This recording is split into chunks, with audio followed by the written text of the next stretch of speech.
Quando mencionamos para muitas pessoas que somos da Igreja Adventista do Sétimo Dia Movimento de Reforma, algumas nos indagam de qual reforma nós somos, a reforma de 1914 ou a de 1951. Mesmo que historicamente não aconteceu separação alguma em 1951, neste vídeo pretendemos responder esta pergunta. Qual das duas organizações constitui a reforma profetizada de 1914? Seria a Igreja Adventista do Sétimo Dia Movimento de Reforma ou a Sociedade Missionária Internacional? Convidamos você a nos acompanhar nesta série de vídeos, onde teremos a resposta para esta e outras perguntas. Seja bem-vindo ao programa Encontro com a Verdade. Depois do grande desapontamento pelo qual os fiéis adventistas passaram em 1844, Deus os conduziu em meio a momentos difíceis. Era plano do Senhor que aqueles poucos fiéis fossem fonte de salvação a todo o mundo. Com o passar do tempo, outras pessoas se uniram a estes adventistas na proclamação das 3 mensagens angélicas, conforme o texto de Apocalipse 14, versículos 6 a 12. A inspiração, no livro Serviço Cristão, página 148, nos diz assim: os adventistas do sétimo dia foram escolhidos por Deus como um povo peculiar, separado do mundo. Com a grande talhadeira da verdade, ele os cortou da pedreira do mundo e os ligou a si. Tornou-os representantes seus e os chamou a serem-lhe embaixadores na derradeira obra de salvação. No entanto, conforme os anos avançavam e a igreja crescia, costumes mundanos e estranhos à verdade foram penetrando na igreja. Ellen White então advertiu a igreja com as seguintes palavras. Leia agora no mesmo livro Serviço Cristão, página 38. Quando estudo as Escrituras, fico alarmada por causa do Israel de Deus nestes últimos dias. São exortados a fugir da idolatria. Receio que estejam adormecidos e tão conformados com o mundo, que seria difícil discernir entre o que serve a Deus e o que o não serve. Está aumentando a distância entre Cristo e seu povo, e diminuindo entre eles e o mundo. Os sinais distintivos entre o professo povo de Cristo e o mundo quase que desapareceram. Como Israel de outrora, seguem as abominações das nações que o cercam. Deus, no entanto, em sua infinita misericórdia, não rejeitou a Igreja Adventista sem antes dar a esta a oportunidade para uma reforma. Enviou então preciosa mensagem, a qual, se aceita, levaria a Igreja à verdadeira obediência à lei de Deus. Em sua grande misericórdia, enviou o Senhor preciosa mensagem ao seu povo por intermédio dos pastores Waggoner e Jones. Esta mensagem devia pôr de maneira mais preeminente diante do mundo o Salvador crucificado, o sacrifício pelos pecados de todo o mundo. Apresentava a justificação pela fé no Fiador, convidava o povo para receber a justiça de Cristo, que se manifesta na obediência a todos os mandamentos de Deus. Muitos perderam Jesus de vista. Deviam ter tido o olhar fixo em sua divina pessoa, em seus méritos e em seu imutável amor pela família humana. Segundo este texto, a aceitação da mensagem da justiça pela fé por parte da Igreja Adventista levaria a mesma à obediência a todos os mandamentos da lei de Deus. Em contrapartida, qual seria então a consequência da não aceitação dessa mensagem? Bem, se o resultado da aceitação da mensagem era a obediência a todos os mandamentos da lei, o resultado da não aceitação desta mensagem seria, logicamente, a transgressão dos mandamentos da lei de Deus. Quando esta mensagem foi pregada na igreja, em uma sessão da Associação Geral em 1888, a organização da Igreja Adventista infelizmente a rejeitou.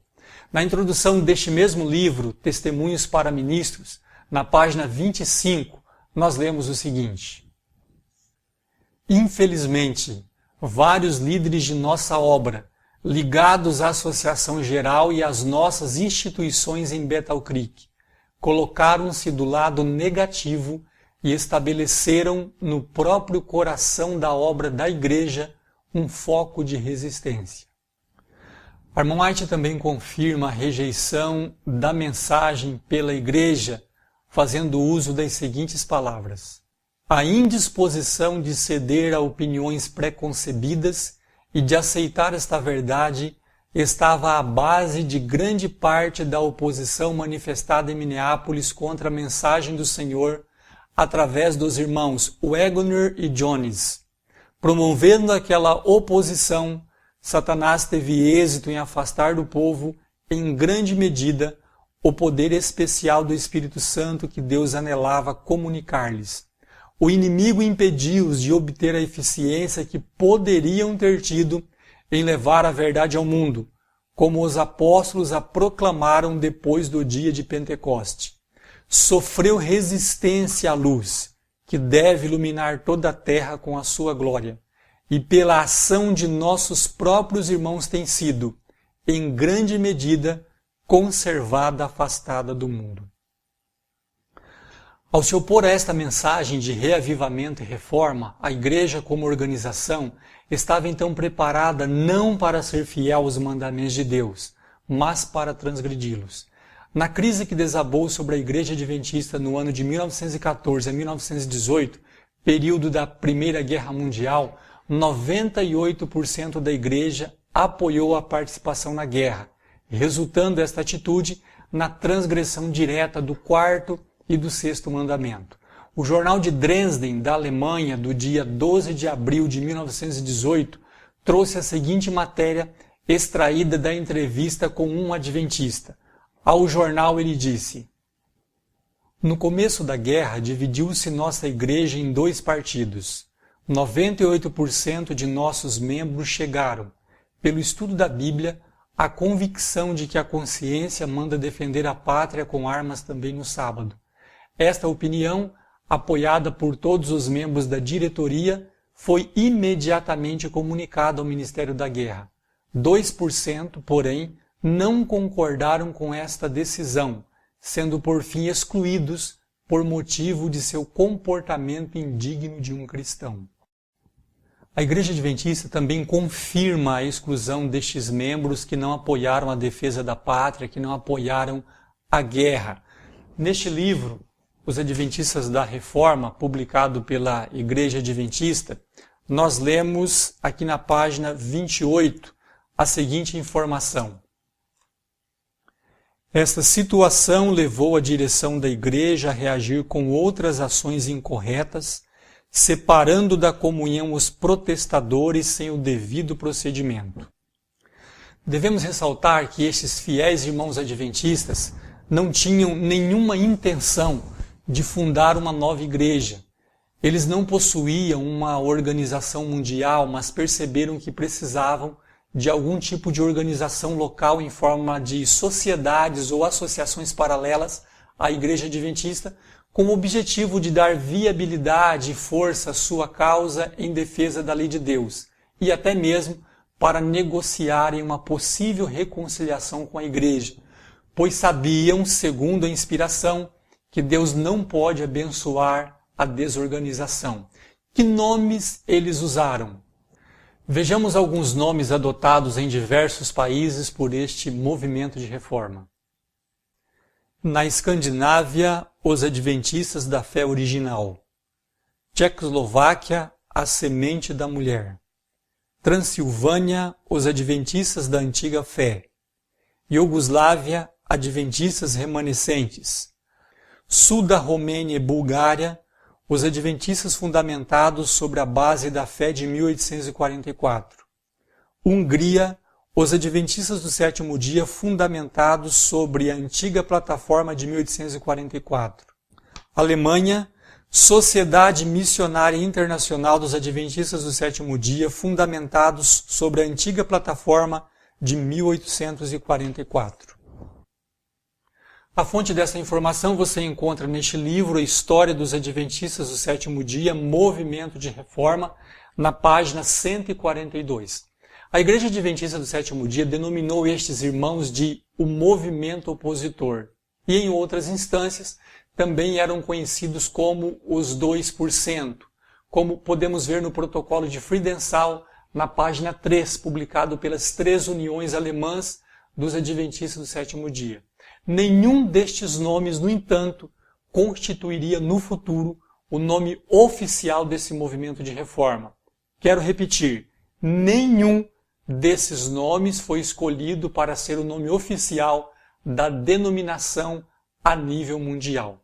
Outras pessoas se uniram a estes fiéis excluídos da igreja e o número daqueles que lutavam pela fé dada aos santos cresceu.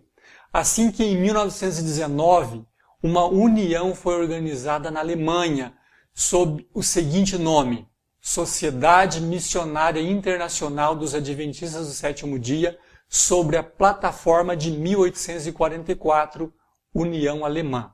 Você está neste momento visualizando este registro feito então em 1919.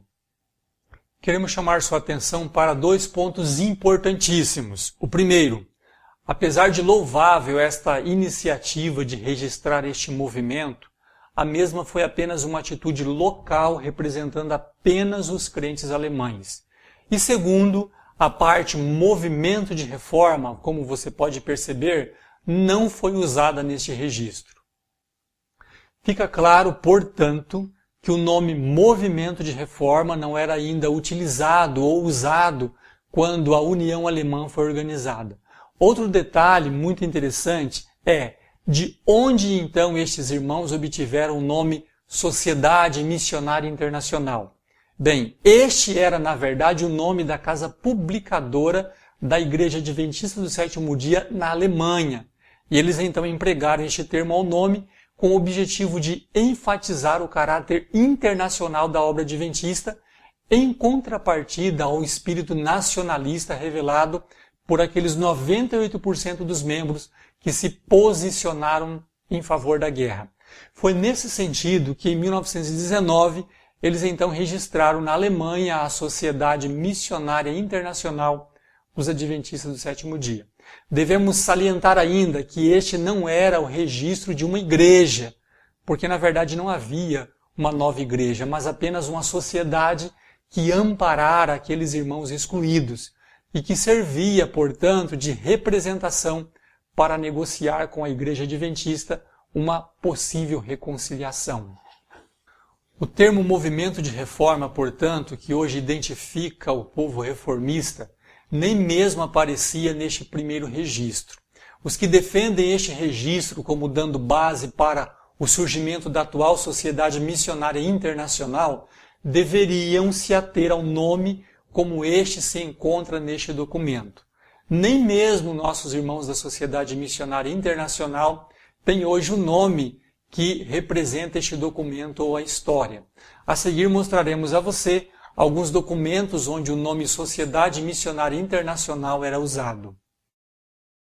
Você está, neste momento, visualizando alguns documentos que demonstram o uso histórico do nome Sociedade Missionária Internacional, utilizado por costume no início de nosso movimento, sem que este nome tenha valor jurídico ou que seja resultado da escolha oficial de nossos irmãos em uma assembleia da Conferência Geral.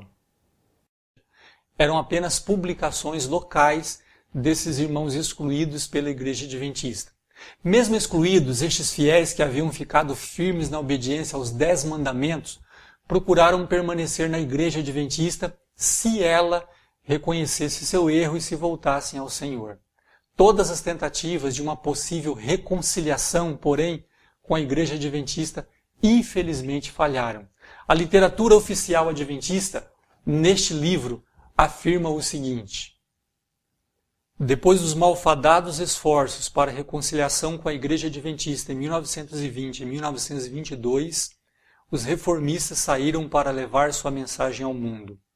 Organizaram uma associação geral em 1925, época em que registraram as crenças fundamentais e normas organizacionais do movimento em um livreto intitulado Princípios de Fé e Estatutos da Igreja. Como você pode perceber, a própria Igreja Adventista reconhece que nossa organização oficial só ocorreu em 1925. Esta organização se deu depois que 4 uniões se organizaram separadamente da Igreja Adventista e chamaram a si mesmos de Conferência Geral dos Adventistas do Sétimo Dia, um movimento de reforma, durante uma sessão com delegados na cidade de Gotha, Alemanha, nos dias 14 a 20 de julho de 1925. Aí está a ata da reunião da Associação Geral de 1925.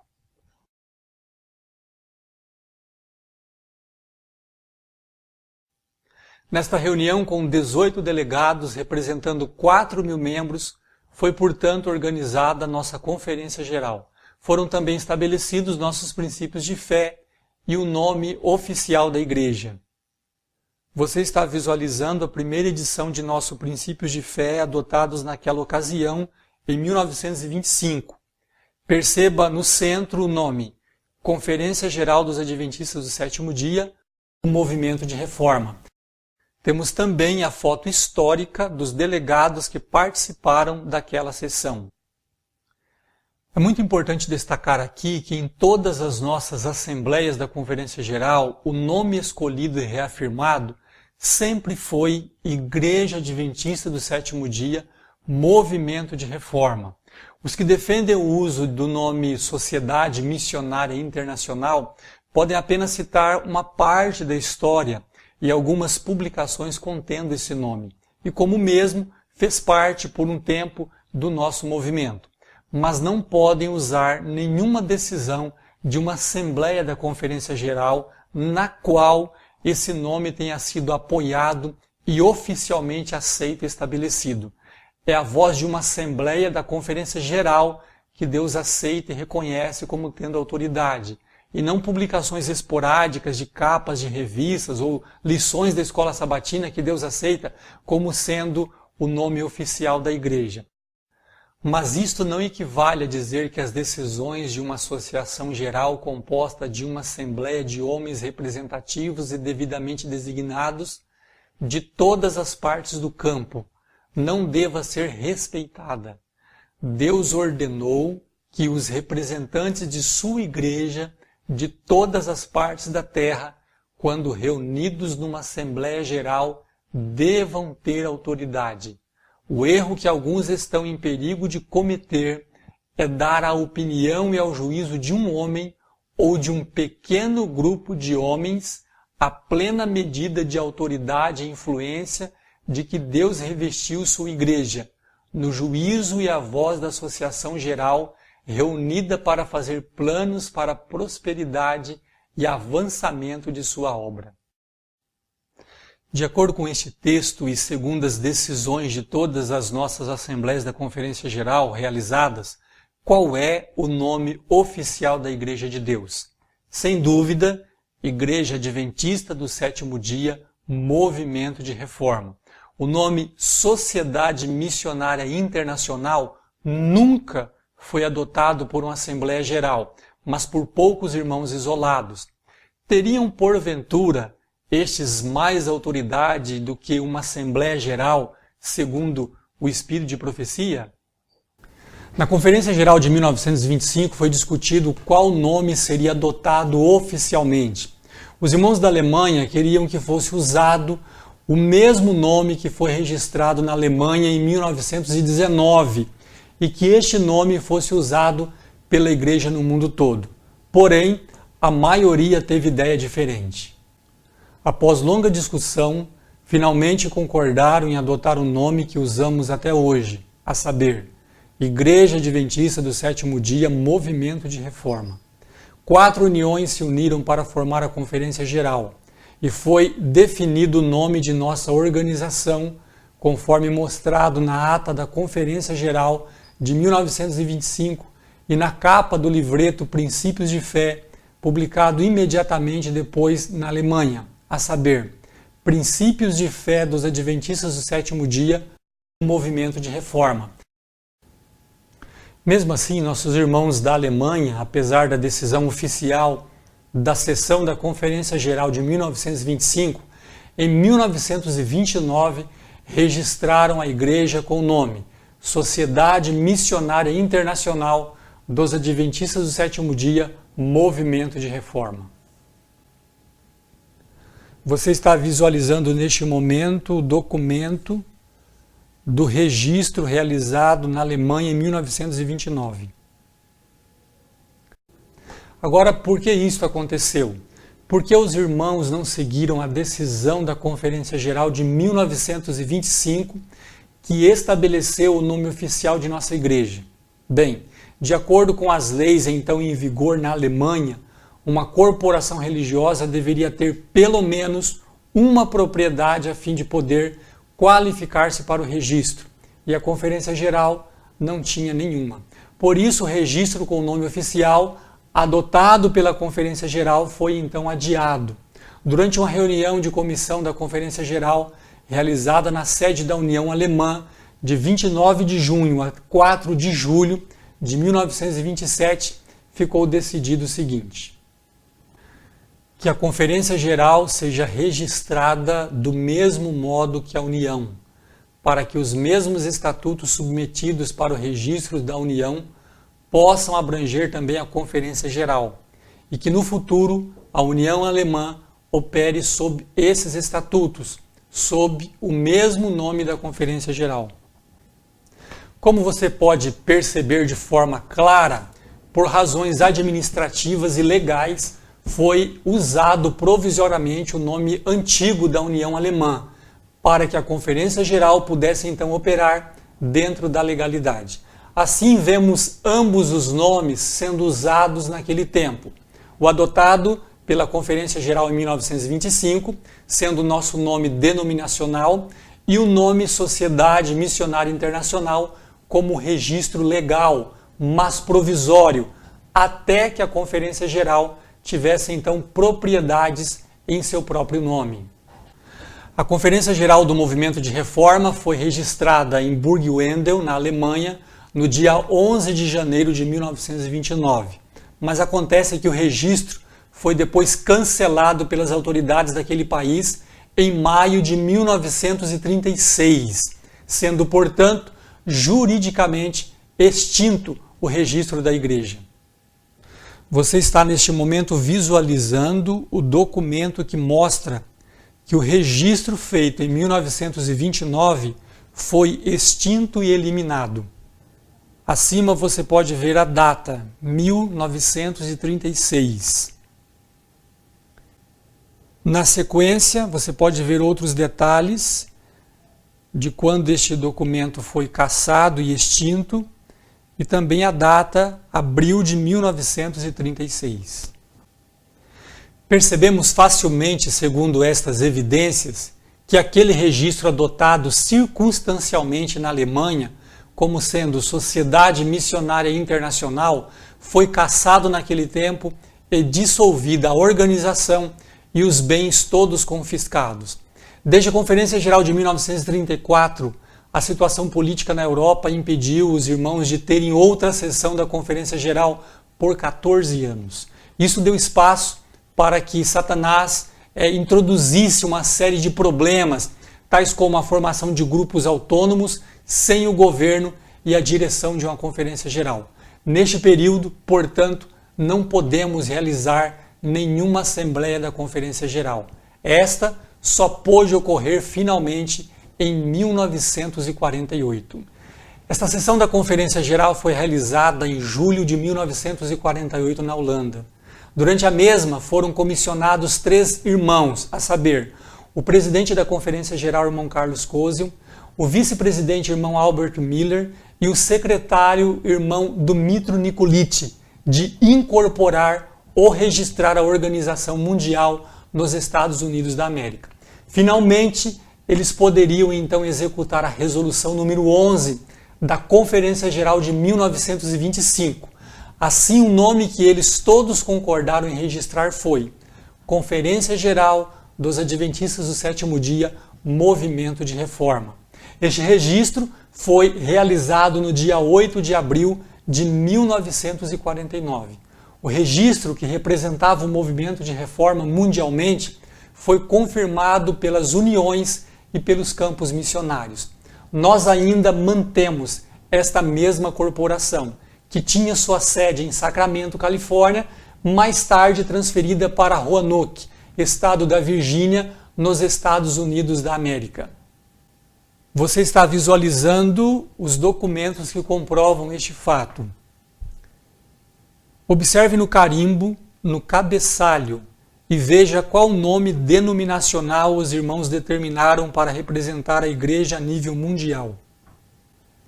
Pode-se ler claramente: Conferência Geral dos Adventistas do Sétimo Dia, Movimento de Reforma. Abaixo podem-se ver diversas assinaturas. Uma delas é a de Carlos Cozio, na época ainda presidente desta igreja. Neste outro documento assinado por Carlos Cozio, qual o nome da igreja? Ele está informando o endereço para receber cartas e encomendas da igreja. Depois dos princípios de fé, o documento mais importante da igreja é a sua Constituição. Preste bem atenção no nome da igreja aprovado por nossos irmãos em Conferência Geral em 1948. Esses documentos mostram que o nome da sede geral da igreja é Adventista do Sétimo Dia, Movimento de Reforma, Conferência Geral. No mesmo documento, um pouco mais à frente, pode-se ver onde seria a sede desta denominação. Abaixo estão os nomes dos delegados que aprovaram esta decisão, entre eles o presidente Carlos Cozio. Em cumprimento da decisão de 1925, que organizou esta igreja, no dia 8 de abril de 1949, Carlos Cozio e Dumitru Nikolic, respectivamente presidente e secretário da corporação, registraram um único movimento de reforma profetizado e legítimo. O presidente Carlos Cozio, em sua carta circular, escreveu em 18 de abril de 1949 as seguintes palavras. Leia comigo o que está registrado neste livro, História dos Adventistas do Sétimo Dia, Movimento de Reforma, página 144. Há poucos dias conseguimos registrar nossa organização. O Senhor nos ajudou maravilhosamente em todas estas coisas. O nome de nossa denominação é o seguinte: Conferência Geral dos Adventistas do Sétimo Dia, Movimento de Reforma. É muito importante ressaltar aqui que naquele tempo não existia nenhuma sociedade missionária internacional dos Adventistas do Sétimo Dia, Movimento de Reforma, como Igreja Mundial. Mas então por que a igreja não permaneceu com o registro de 1929? Bem, devemos lembrar que o registro havia sido extinto e cassado pelas autoridades alemãs. E mesmo o nome Sociedade Missionária Internacional havia sido usado provisoriamente pelas circunstâncias que já mencionamos aqui. Além do mais, o nome adotado oficialmente na Conferência Geral de 1925 foi Igreja Adventista do Sétimo Dia, Movimento de Reforma. E esse foi o nome registrado em 1948, como documentalmente foi comprovado. E é esta igreja que defendemos, sendo esta o verdadeiro movimento de reforma, segundo está provado pelos documentos e a história. É bom enfatizar que a única razão por que esta questão está sendo abordada neste vídeo é porque muitos de nossos opositores questionam se esta igreja é um movimento de reforma que surgiu em 1914 a 1918 e que depois então foi organizado em 1925, pois muitos sabem que há um grupo dissidente que alega ser o verdadeiro movimento de reforma e que opera sob o nome Sociedade Missionária Internacional dos Adventistas do Sétimo Dia, Movimento de Reforma. Em outro vídeo, teremos a oportunidade de abordar detalhadamente como surgiu este grupo a partir de um lamentável desentendimento entre os oficiais da Conferência Geral em 1951, em sessão realizada na Holanda no período de 7 a 30 de maio daquele mesmo ano.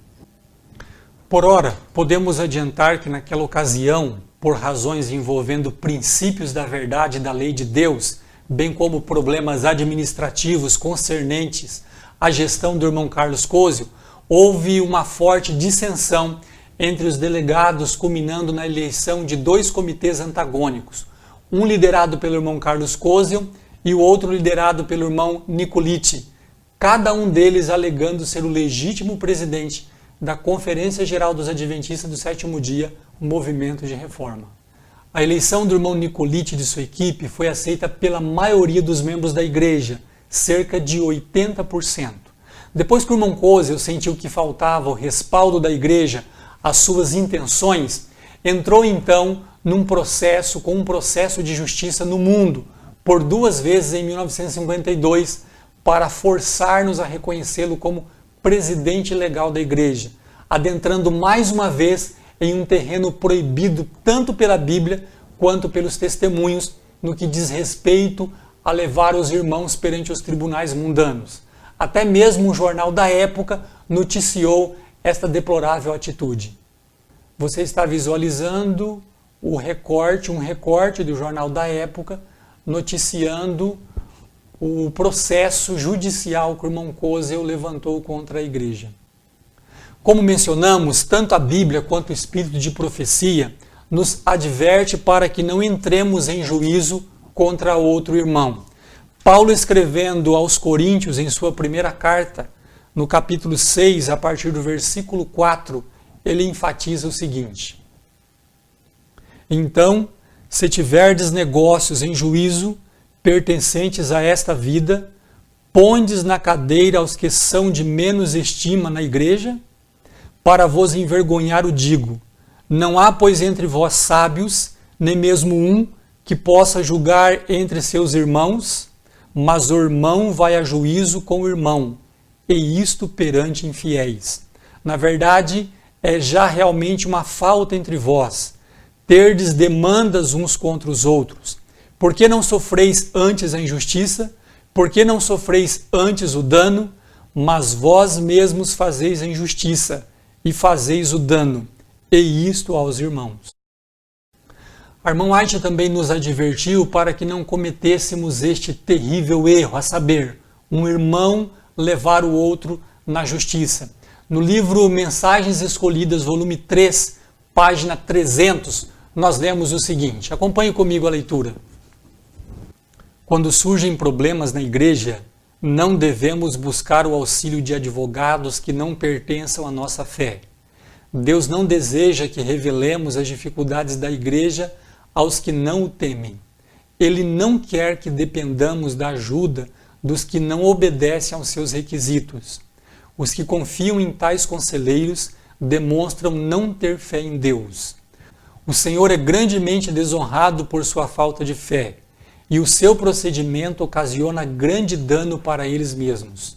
Ao apelar para descrentes a fim de resolver dificuldades na igreja, eles mordem e devoram uns aos outros para serem mutuamente destruídos. Esses homens rejeitam o conselho que Deus tem dado e fazem as próprias coisas que ele recomendou que não fizessem. Mostram que escolheram o mundo como seu juiz, e no céu os seus nomes são registrados junto com os descrentes. Cristo é crucificado novamente e exposto à ignomia. Saibam estes homens que Deus não ouve suas orações. Eles insultam seu santo nome, e ele os entregará aos golpes de Satanás, até que vejam sua insensatez e busquem o Senhor pela confissão de seu pecado.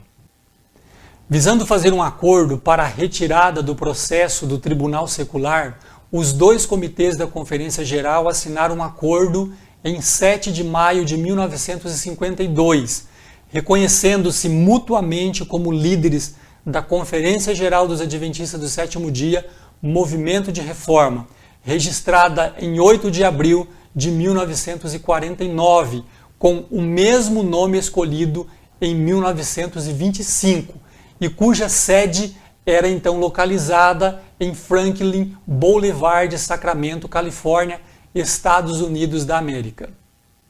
Este é o documento do acordo que foi assinado para a solução do problema. Nesta página do acordo você pode ver a data de 7 de maio de 1952. Nós vamos traduzir uma parte deste documento. Acordo. Considerando que as partes abaixo assinado e cada uma delas são membros da denominação Conferência Geral dos Adventistas do Sétimo Dia, Movimento de Reforma, e considerando que, desde o dia 20 de maio de 1951, a disputa existente entre as partes abaixo assinado diz respeito se qualquer dos abaixo assinados foram devidamente eleitos, qualificados e oficiais da dita denominação, considerando que um processo foi ajuizado na Corte Superior do Estado da Califórnia, no Condado de Sacramento, no dia 18 de fevereiro de 1952, considerando a denominação e Carlos Koziel são os requerentes e De Nicoliti e outros são os requeridos. É muito importante que você perceba que nem Carlos Koziel ou outra pessoa pretendia pertencer a uma sociedade missionária internacional. Não havia tal igreja até aquele momento.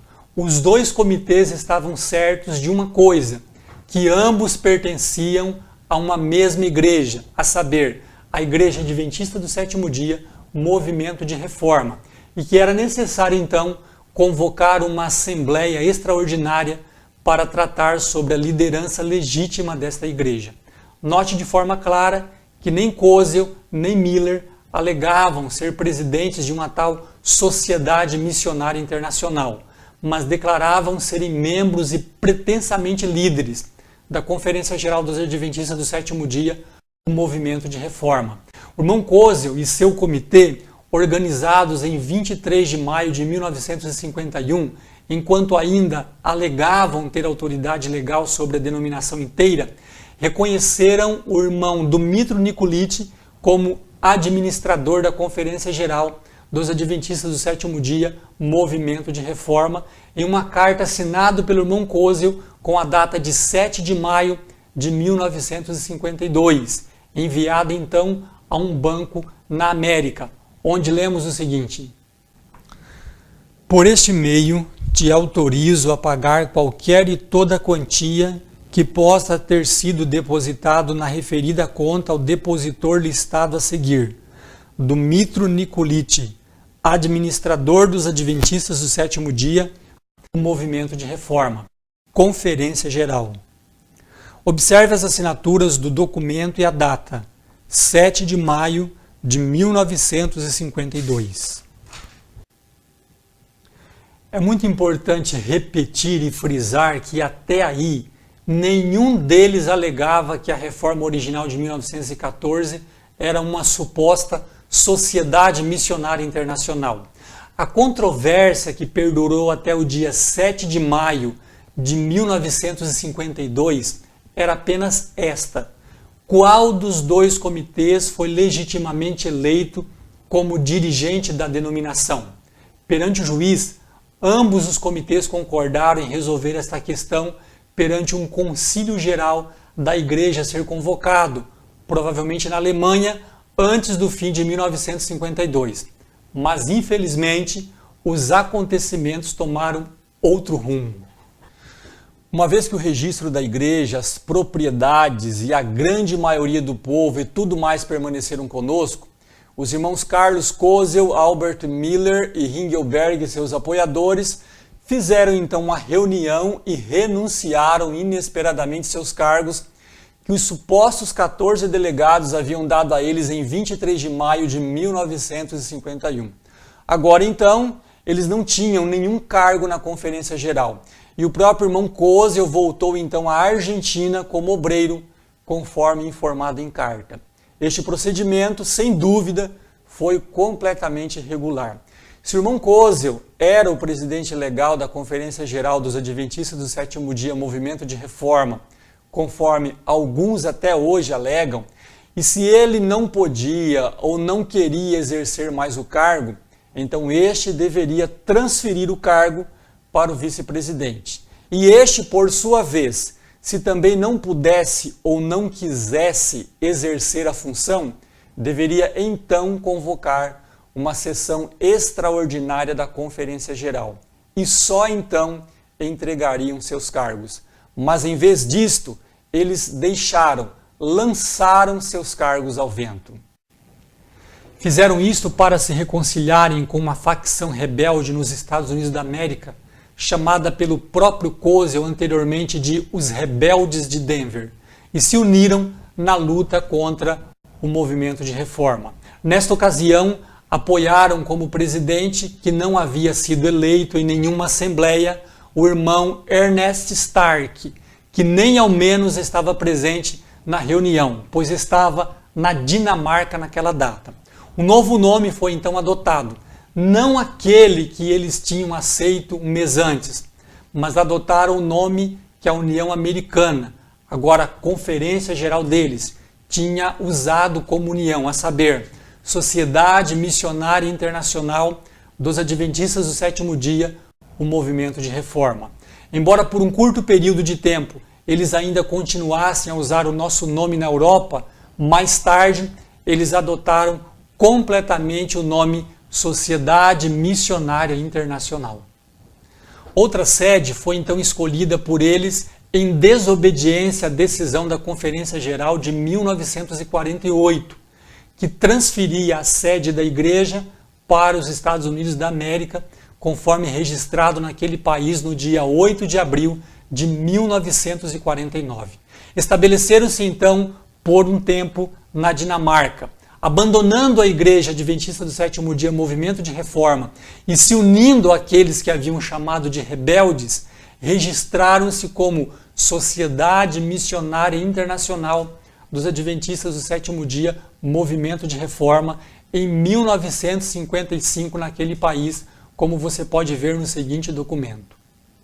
Este é o documento do registro da Sociedade Missionária Internacional dos Adventistas do Sétimo Dia, movimento de reforma, na Dinamarca. Um pouco mais abaixo você pode ver a data do registro, 15 de agosto de 1955. O mais fascinante disso tudo é o fato que todas essas fundamentais mudanças foram feitas sem a presença de nenhum delegado da Conferência Geral, nenhum representante das uniões, campos ou missões. E esta já era a segunda vez que eles se organizavam ilegalmente. Portanto, os irmãos Kozel, Miller e Ringelberg deixaram a Igreja Adventista do Sétimo Dia, movimento de reforma, em 6 de junho de 1952. Nesta data, e não antes, a separação do movimento de reforma se consumou. Até esta data, todos eles reconheciam uma única igreja e um único movimento. Eles apenas reconheceram outra igreja, outro movimento, outra organização, outro nome, outra sede e outra liderança apenas no dia 6 de junho de 1952. Concluindo este vídeo, desejamos deixar algumas perguntas para que sejam respondidas pelos líderes da Sociedade Missionária Internacional e por todos aqueles que defendem a legitimidade deste movimento espúrio. Primeira pergunta: se o presidente da Conferência Geral não pode continuar exercendo o cargo em certas circunstâncias, como por exemplo, em caso de doença, apostasia ou morte, o vice-presidente deve então assumir a liderança. Se também o vice-presidente não tiver condições ou não desejar assumir tal responsabilidade, ele deve então convocar uma sessão extraordinária para reorganizar a Conferência Geral. Nesta sessão, os oficiais deverão ser eleitos e eles devem então depois prestar contas de seu trabalho na próxima Assembleia. Em algum momento, entre o dia 7 de maio de 1952 e 6 de junho de 1952, a organização do irmão Carlos Kozel e de todos aqueles que o apoiavam foi dissolvida, pois renunciaram seus pseudos cargos. A pergunta é: nas mãos de quem eles deixaram suas responsabilidades? Segunda pergunta: no ano de 1948, a Assembleia de Delegados da Conferência Geral decidiu mudar o local da sede da Conferência Geral da Suíça para os Estados Unidos da América. Em qual reunião dos delegados da Conferência Geral foi decidido mudar novamente a sede de volta para a Europa e quando isto ocorreu? Terceira pergunta.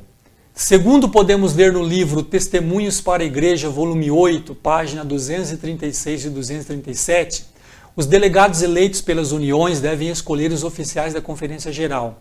Perguntamos, quantos delegados estavam presentes na indicação, não eleição, do irmão Stark como presidente, do irmão Egerter como tesoureiro e outros membros do novo comitê em 6 de junho de 1952. Damos graças a Deus por fazermos parte do legítimo movimento de reforma que nasceu em meio a uma grande crise, mas que apesar das dificuldades tem permanecido fiel aos princípios, bem como à ordem estabelecida pelos estatutos aprovados pela Igreja.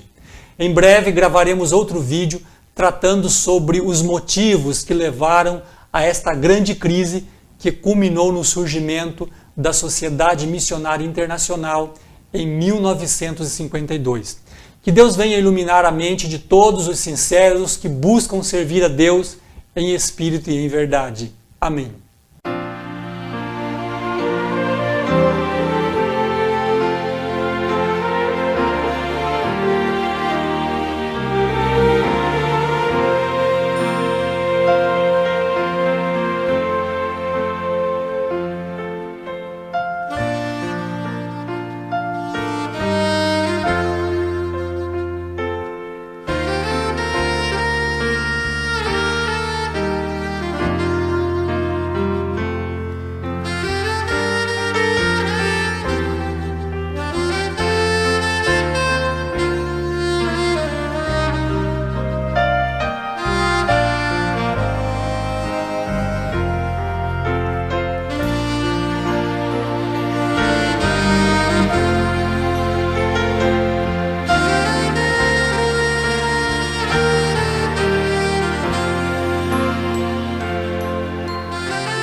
Se você tiver dúvidas, críticas ou sugestões, pode entrar em contato conosco através deste canal ou através do nosso blog ou através do nosso e-mail.